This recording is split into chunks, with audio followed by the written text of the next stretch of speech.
Why trade commodities? One of the largest investment sectors in the entire world is known as the futures industry. This is where we trade the world's food supply, known as commodities.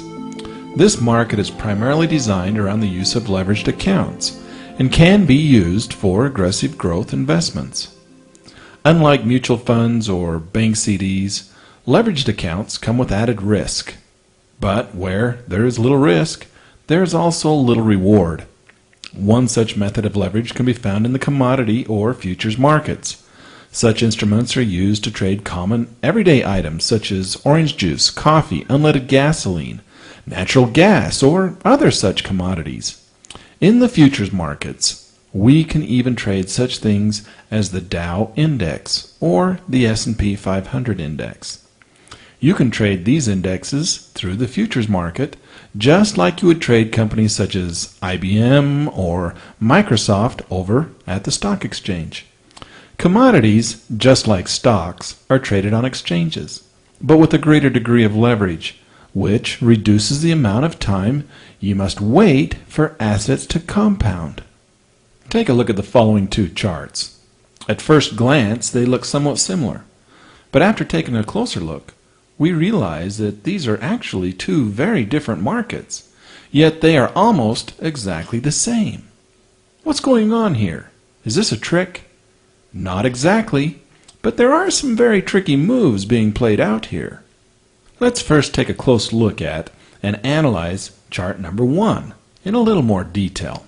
As a savvy stock market guru, the symbol you would use to look up this market would be QQQQ. You hear the financial television talking heads throw around this symbol almost every day. It's as common in their language as baseball, hot dogs, and apple pie to the average guy. What are the Qs? Well, the Qs are nothing more than a way of trading the NASDAQ 100 index. Oh great, that helps. What's the NASDAQ 100 index? The NASDAQ 100 index is simply a collection of stocks all gathered up, then added together in one chart. Very similar to a mutual fund or, in this case, a stock fund. Simply put, it's a composite price of a bunch of stocks. In stock traders' lingo, it's known as an ETF or exchange traded fund. Take a close look at this chart. You'll notice that you trade this market just like you would any other individual stock. Take a close look at the most recent move, which started at 36.54. when we received a buy signal from our stochastics indicator, and it ended at 39.92 when we received the sell signal from the same indicator. The profit from this move was $2,620, and the initial investment required to obtain that size of financial reward was $28,281, or 774 shares of the Qs. Now that's a sizable chunk of change, wouldn't you say? But your ROI, or return on investment, was almost 10%. That's not too shabby. Okay, that was boring. Now are you ready for some excitement? Let's take a look at the next chart. What's wrong with this picture? This is exactly the same chart, right? Wrong. This is the NASDAQ 100 mini contract traded over on the Chicago Mercantile Exchange in Chicago. That first chart, that was the Qs. It was traded on the New York Stock Exchange. Take a very close look at this chart. The exact same move in the NASDAQ as the Qs started when our stochastics indicator gave us a buy signal at 14.93, and it ended when the same indicator gave us a sell signal at 16.24. The amount of profit on that trade was exactly the same as our example before with the Qs. But take a look at the initial investment amount. Only $3,750. What's that, you say? An initial investment of only $3,750 on the futures market profits the exact same amount as $28,281 on the stock market? An almost 70% ROI. How long did that take? 15 days. Okay, let's look at it from another point of view. Let's compare apples to apples. Take a look at this chart. Now what would happen if we invested the exact same amount of money in the futures market as we did in the Qs over there in the stock market? Let's say we invested $28,281 or purchased 7 futures mini contracts. Our profit on this move in this example would be $18,340. That's correct.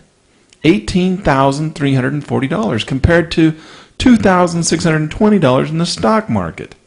Same market, same investment, two extremely different outcomes. Yes, that was still the same 15-day trade, but it reaped almost 7 times the ROI.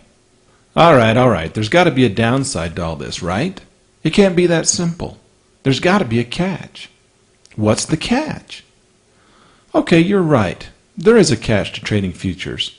But if you can learn to deal with this one difference, then the profit potential can be significantly higher than you might find when trading the same exact market from the stock market side. Here it is. Here's the downside. When trading commodities, you can lose more than your initial investment. That's the catch. You can lose more than your initial investment. Where in the stock market you generally can't. Here's an example. Let's say you invested your $5,000 and you were wrong, and the market turned against you.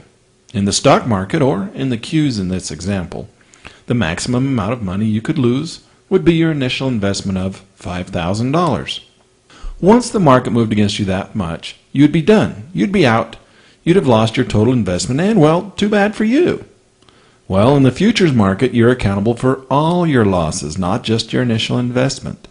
So, if you invest the same $5,000 and the market turns against you and you let your losses accumulate and accumulate and accumulate all the way up to, say, $10,000 before you exit, you lose all $10,000, not just your initial $5,000 investment. Hey, want to know a secret? How would you like me to tell you how to keep from losing more than your initial investment? Here it is. Here's the big secret. Don't go on vacation while trading the commodities market. That old technique of buy and hold, that's for the other guy. Watch your trade, and when the market starts to move against you, get out. Learn to use stop-loss orders and risk and money management techniques and strategies. Frankly, these should be strategies you should be using while trading the stock market as well. Just because you can't lose more than your initial investment in the stock market doesn't mean you should trade it with any less care or concern. Don't know what these strategies are or how to implement them? Then it's time you begin your educational trek. Okay, that's it. That's the downside to trading futures. Compare that to the profit potential side, and you decide. Weigh the risks versus the rewards, and you make the decision. Trading commodities is obviously not for everyone. Consider your financial situation and consider the alternatives. Who knows? It may be right for you. My recommendation is that you at least take the time and put forth the effort to learn to trade futures. They trade just like stocks, but on